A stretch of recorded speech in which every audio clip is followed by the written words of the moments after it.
આ તો ગાડી લાયા, પેલા મેરડી માતા એ જશે, પાવાગઢ જશે, ફલાણે જશે, છેલ્લે ઘરની માતા આવે લે માં ગાડી લાયો. ચોલ્લા કદાચ કરી લે તો ચુંદડી તો બીજી માતાઓની જ હોય. કોક જે ભુવન માનતો હોય કે ભુવાજી તમારા હાથે ચોલ્લા કરો, તમારા હાથમાં કોટા છે? હે,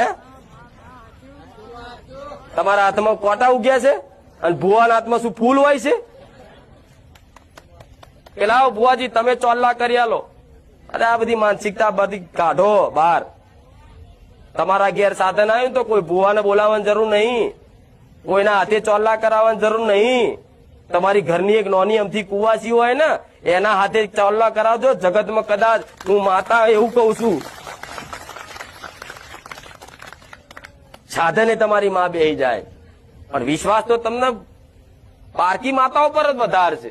ફલાણા ભુવાજી ચોલ્લો કરે તો ખરું.